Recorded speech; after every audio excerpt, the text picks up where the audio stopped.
Bonjour à tous, on se retrouve comme chaque dimanche 18h pour une nouvelle vidéo. Et aujourd'hui, on va en profiter que nous sommes le matin en réalité, on est vendredi matin et je n'ai pas encore mangé mon petit déjeuner. On avait prévu un tournage à la maison chez moi ici pour quelques vidéos. Donc, je vais préparer mon petit déjeuner en direct devant vous, ce que je consomme tous les matins et ce que mes filles aussi qui ont 4 ans et 2 ans et demi consomment tous les matins. Donc, si vous êtes parents et si vous n'avez pas d'idée de quoi donner d'équilibré, de diététique et de savoureux à vos enfants, ça vous donnera des idées. Et je vais en profiter pour parler du petit déjeuner. Pourquoi? Parce que notre génération, 30 ans, 40 ans et ceux d'avant, eh bien, on a été élevé dans l'idée que le petit déjeuner est limite le repas le plus important, le repas du roi. Et après, ça a été vraiment déconstruit. C'est-à-dire que ces 10 dernières années, on peut le dire, avec l'arrivée, par exemple, du jeûne intermittent et de toutes ces méthodes diététiques-là, on a déconstruit cette idée que le petit déjeuner est le repas roi. Et limite, maintenant, on entend que le petit déjeuner, parfois, serait le repas le plus inutile, qu'il ne faudrait pas trop manger le matin ou pas manger du tout, etc. Bref, on est un peu perdu et j'aimerais remettre la caravane au milieu du parking et parler du petit déjeuner. On y va, let's go.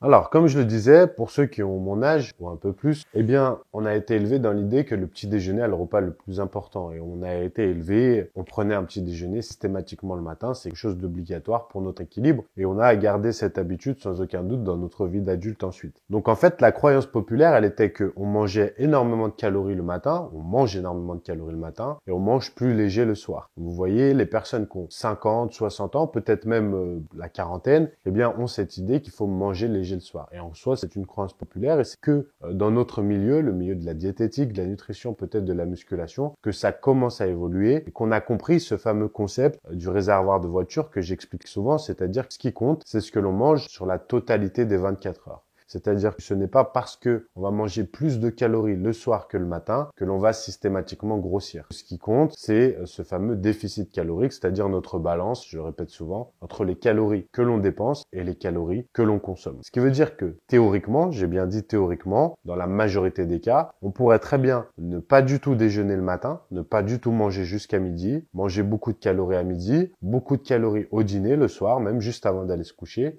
et pour autant perdre du gras à partir du moment où on n'a pas mangé plus de calories que ce que l'on a dépensé. Mais ça pourrait marcher aussi dans le cas inverse. On pourrait manger énormément de calories le matin, en manger relativement une dose conséquente le midi et très peu le soir, et maigrir aussi si on arrivait au même total calories. Est-ce qu'il y aurait des différences entre les deux? Certainement, il faudrait tester avec le même nombre de calories exactes. Pourquoi? Parce que vis-à-vis de l'impact sur le profil hormonal, sur la production hormonale, il faut comprendre par exemple sur un système endocrinien normal, c'est-à-dire une production hormonale normale pour quelqu'un de lambda, c'est-à-dire qui a un rythme de vie classique et qui ne fait pas par exemple 3-8, un coup on travaille le matin, un coup on travaille la nuit et donc on décale notre horloge biologique interne, eh bien pour ce genre de personnes, en général, le cortisol, qui est l'hormone du stress numéro 1, est élevé le matin et est basse le soir. Je l'expliquais dans la vidéo précédente sur les glucides, qui est juste ici si jamais vous ne l'avez pas vu. Dans cette vidéo, j'explique que le cortisol s'abaisse volontairement le soir avec l'hormone du stress pour vous permettre l'apaisement, vous permettre de vous endormir.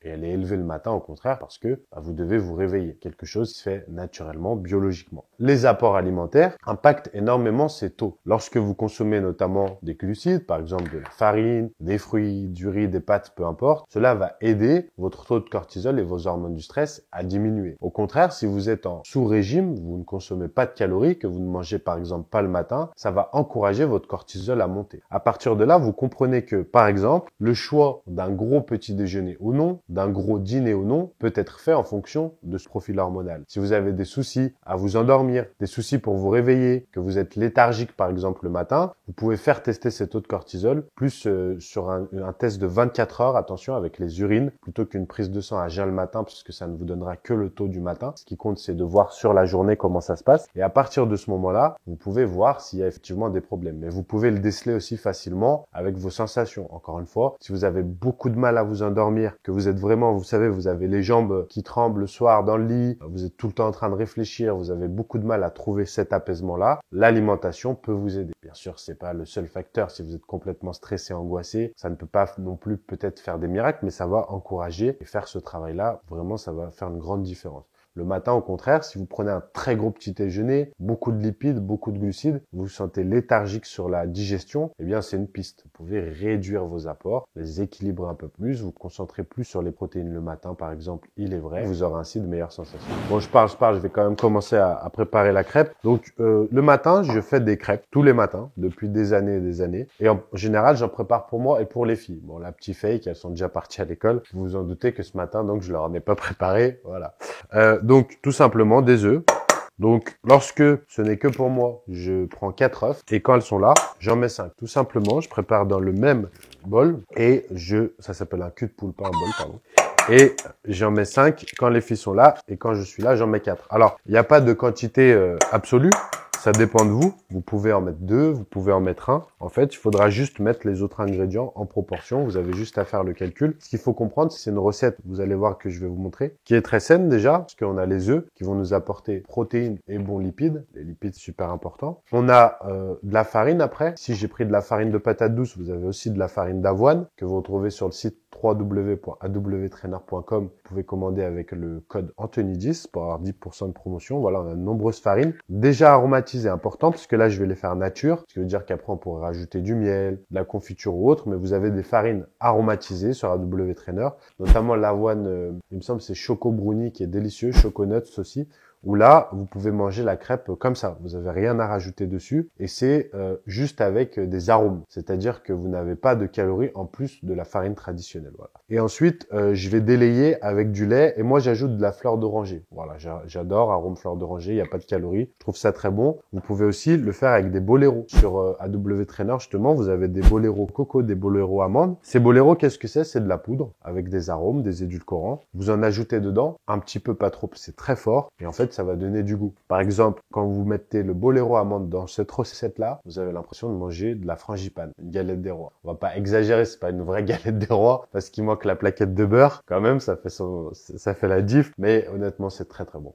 Ce que je fais, c'est que je bats les œufs avant d'ajouter la farine. Parce qu'après, ça va beaucoup mieux se mélanger. On voit à la taille du fouet qu'il y a des enfants en bas âge ici. Bref, pendant que je fais ça, pour revenir à notre petit déjeuner, ce que l'on peut comprendre donc, c'est que le petit déjeuner, effectivement, n'est pas obligatoire. C'est-à-dire que vous pouvez très bien maigrir et progresser sans prendre de petit déjeuner. Vous l'avez compris avec mon exemple précédent. Et qu'il est aussi possible de prendre un petit déjeuner copieux, mais aussi de prendre un petit déjeuner léger. Et qu'il faut choisir en fonction de plusieurs cas de figure. Le premier donc que je viens d'expliquer par rapport au cortisol, par rapport aux sensations. Et le deuxième point qui va être important, c'est par rapport à votre journée, par rapport à votre organisation. Il est assez logique, en tout cas selon moi, et peut-être que vous partagerez ma logique, vous me le direz dans les commentaires, que si par exemple, vous faites la majorité de vos activités le matin, exemple, vous allez vous entraîner, faire votre entraînement de musculation, votre footing, votre course à pied, votre boxe, peu importe, que vous avez un travail plutôt intense en matinée, etc., il va être important de consommer des calories. Parce que si vous ne le faites pas dans ce cas-là, vous allez fonctionner principalement sur les hormones du stress. Si vous voulez perdre du poids, ça n'aura rien d'optimal pour optimiser votre perte de poids. Si vous voulez prendre du muscle, c'est encore pire. Donc là, ça ne ferait pas beaucoup de sens de ne pas déjeuner, en tout cas de ne pas déjeuner du tout et de jeûner. Si par contre vous avez un travail sédentaire, vous êtes assis à un bureau, que vous levez, vous n'avez pas faim, vous savez que vous allez consommer peu de calories, qu'au contraire, sur le reste de la journée, en fin de journée,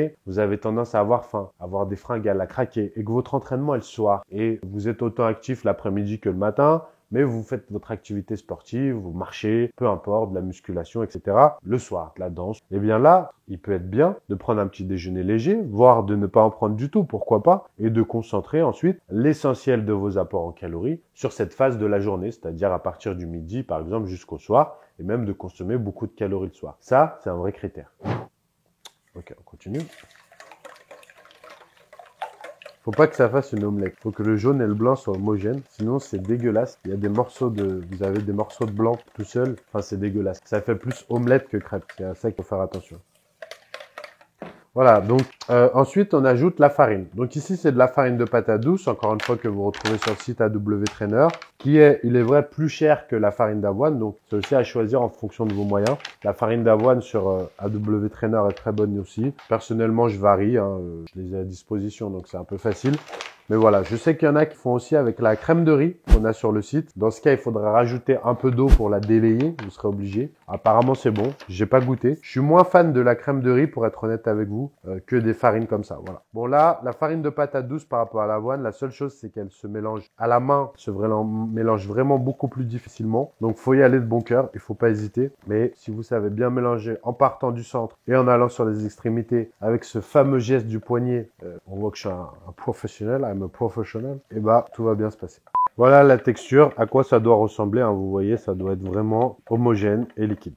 Il y a un autre point qui va être important pour votre choix du petit déjeuner ou non, c'est l'appétit. Vis-à-vis des critères que j'évoquais précédemment, si ensuite vous ne savez pas trop comment choisir et qu'il y a encore un point de friction, c'est en fonction de votre appétit. Il est logique que pour tenir un régime, pour que ce soit prise de muscle, perte de gras, équilibre alimentaire, il faut choisir le régime qui vous convient. Vous ne pouvez pas vous forcer éternellement à aller contre votre rythme de vie et contre vos envies. Donc, il faut trouver un équilibre. C'est bien sûr, il faut fournir quelques efforts. Donc, en fonction de si j'ai beaucoup faim le matin, si j'ai un petit peu faim, si je n'ai jamais faim, jamais envie de manger, je vais choisir.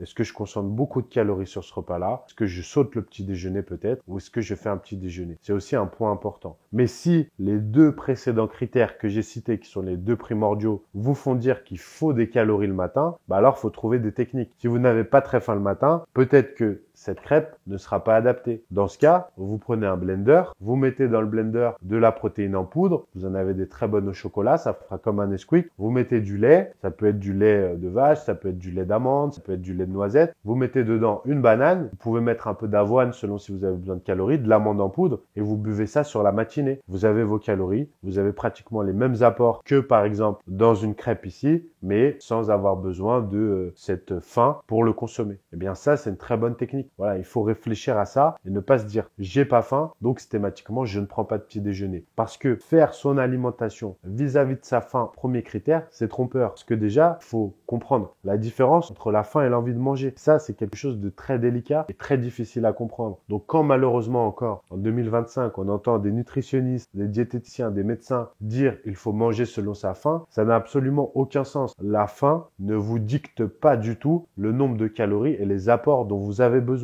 Ça n'a pas de sens. Surtout dans une société où l'alimentation est toujours présente. Vous savez qu'à tout moment, vous pouvez ouvrir le frigo, commander sur Uber Eats, sortir acheter à manger, à la boulangerie, peu importe où, en moins de 2 minutes, vous pouvez avoir quelque chose de déjà prêt à consommer. Eh bien ça, c'est un facteur qui trompe. Parce qu'aujourd'hui, on ne sait plus vraiment ce qu'est la faim. Il est très rare d'avoir réellement faim. En général, on est rythmé par nos habitudes. On mange à telle heure, voilà, on a telles habitudes, tel comportement alimentaire. Et la faim et l'envie de manger, c'est très difficile à discerner. La preuve, si vous aviez vraiment faim et non pas envie de manger, vous pourriez manger n'importe quoi. Je vous donne des brocolis, même si vous n'êtes pas fan, vous les mangez. Si vous avez le choix entre brocolis et peut-être commander sur Uber Eats, mais attendre 20 minutes, vous allez attendre 20 minutes, commander sur Uber Eats parce que ça vous fait plus envie. Voilà, il faut arriver à distinguer ce genre de choses et c'est vraiment pas évident. Donc là, j'ai pas précisé pour la farine, j'ai ajouté 50 grammes pour 4 œufs. Voilà. Sachant que vous pouvez en mettre plus, vous pouvez en mettre moins, c'est à vous de voir, mais c'est la dose minimale, la proportion minimale à respecter pour que la recette soit bonne, je trouve. Donc ça ferait 2 œufs, 25 grammes si vous voulez une plus petite, parce que là, ça fait quand même une sacrée crêpe. Après, la décision d'ajouter du lait ou non, en fait, va dépendre de le nombre de calories que vous voulez et la texture.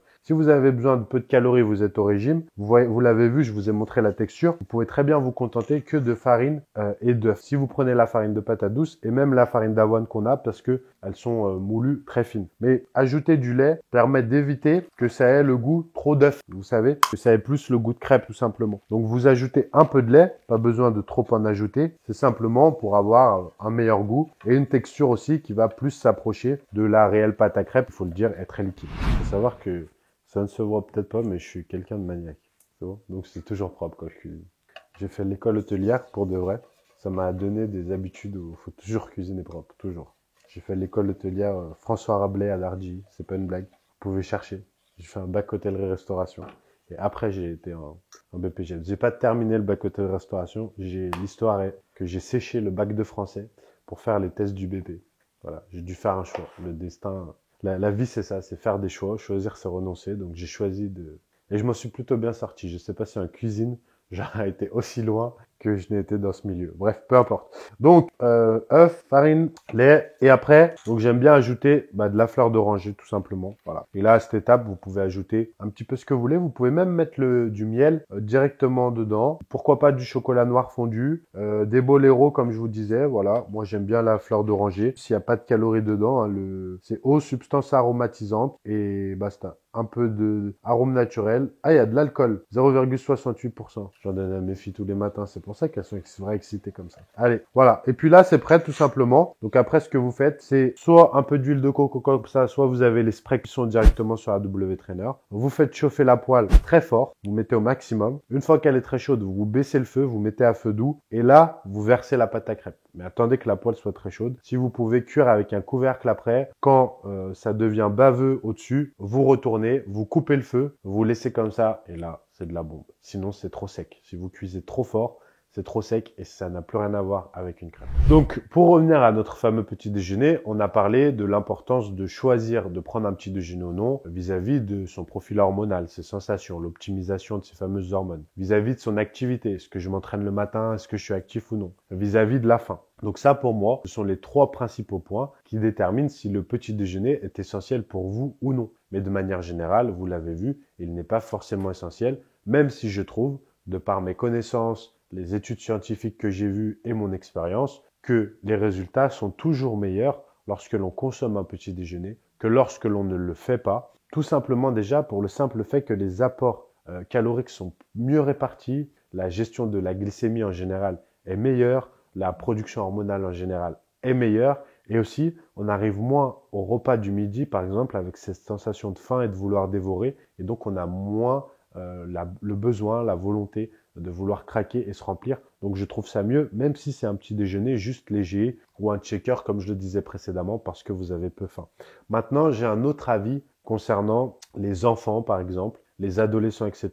Je trouve ça essentiel effectivement pour eux de leur donner ce rythme-là. Plus tard, ils seront à même de choisir s'ils veulent ou non le prendre vis-à-vis des 3 critères. Mais à cet âge-là, en réalité, ils ne le peuvent pas, premièrement. Et deuxièmement, les enfants, contrairement à nous, ils sont toujours actifs. Dans la cour de récréation, ils vont jouer énormément, ils vont courir, ils vont apprendre, ils vont réfléchir. Ils sont constamment en développement, en croissance, ils ont besoin de beaucoup de calories. Donc c'est un moment essentiel, aussi pour leur équilibre, aussi pour ne pas aller après grignoter peut-être n'importe quoi à d'autres moments de la journée. Donc je trouve que pour les enfants et les adolescents, là, je mettrais un point d'exclamation à ce qu'ils doivent consommer les 3 principaux repas de la journée, voire les 4. Hein. Le goûter, je pense que c'est aussi essentiel pour les enfants. C'est peut-être le moment plaisir de la journée. Et sur les autres repas, il faut essayer de faire plus attention, leur donner un vrai équilibre. Et ça, c'est un genre petit déjeuner qu'ils adorent. Vous leur faites la crêpe et après, eux, dedans, vous pouvez mettre, pourquoi pas, un peu de sucre en poudre, du miel, de la confiture, même, pourquoi pas, du Nutella dessus si vous voulez. Sur des enfants, je pense pas qu'il faut être ultra rigoureux. Il faut réfléchir, il faut leur apprendre l'équilibre. Et l'équilibre, c'est aussi consommer de tout. Ça peut être de temps en temps aller au McDonald's, etc. Je trouve ça assez ridicule d'interdire ce genre de choses. Mais après, si ça fait partie de vos convictions, je dis ridicule selon moi. Ça veut pas dire que j'ai la vérité absolue. Bon, là, je pense que la poêle est chaude. Très chaude, voire même trop chaude. Donc, quand c'est comme ça, attention. Ce que vous pouvez faire, vous pouvez enlever le surplus d'huile, comme ça. Attention, faut pas qu'il y ait d'eau dans l'évier, parce que eau bouillante plus huile bouillante plus eau égale bombe. Voilà, bref. Donc, après, vous laissez à feu doux, comme ça. Donc, voilà, j'ai laissé la poêle un petit peu refroidir. Et là, hop, vous mélangez une dernière fois, pour que ça soit bien homogène. Et tout simplement, je vais verser. Alors là, vous pouvez faire des petites crêpes, des petits pancakes. Vous pouvez en faire plusieurs avec la quantité que j'ai mis. Vous pouvez tout faire. Moi, personnellement, j'aime bien en faire une seule. Voilà, faut entendre ce bruit. Très important. Là, la poêle est suffisamment chaude. Et là, je mets à feu doux. Très important. Vous voyez, moi, ça va jusqu'à 9. J'étais à 9 jusqu'à maintenant. Et là, je suis à 4. Je pourrais même aller à 3 parce que c'est vraiment très chaud. Voilà. Et j'attends. Bon, pendant ce temps, on va se préparer un café. Et si vous voulez un café, faites-le, je peux rien pour vous. Je vous offrirai bien tous un café avec ma machine à café que j'ai offert à ma femme à Noël, qui m'a coûté 11 milliards d'euros. Donc là, vous voyez, c'est un peu baveux. Enfin, c'est très très baveux même. C'est un peu coulant. Mais moi, je la retourne à ce moment-là. Donc là, voilà, on la retourne. Je vais vous montrer juste à ce stade la tête que ça a, parce que souvent on me dit oh, mais c'est pas des crêpes. Bah regardez, franchement. À part que bien sûr c'est épais parce que j'ai décidé de la faire en plusieurs fois, mais on pourrait la faire en une fois. Ça ressemble à une vraie crêpe et ça, c'est délicieux. C'est même meilleur que des crêpes classiques nature. Parce que la patate douce a un peu plus de goût, la farine d'avoine elle peut être aromatisée et on a mis de la fleur d'orange. Voilà, donc là on la remet sur le feu. Là je mets vraiment à 2 sur 9. Et on va la laisser comme ça pendant qu'on se fait notre café. Ça va, ce qui est bien, c'est que c'est pas bruyant. Je laisse deviner qui choisit la vaisselle chez moi. Non, je crois que c'est une assiette qu'elle avait quand elle était petite. Donc, voilà. Et là, regardez-moi ça. Bien sûr, ça n'accroche pas. C'est magnifique. C'est beau. Regardez. Voilà. Voilà pour cette vidéo. J'espère que ça vous aura plu, que vous vous régalerez demain matin ou ce matin selon quand vous regarderez la vidéo. N'hésitez pas à me mettre en commentaire si vous avez aimé la crêpe, à proposer aussi vos recettes, à nous dire ce que vous consommez en petit déjeuner. Ça peut donner des idées à tous et toutes, à donner votre avis et poser vos questions si vous en avez. Et on se retrouve dimanche prochain 18 h pour une nouvelle vidéo. À plus, bye bye.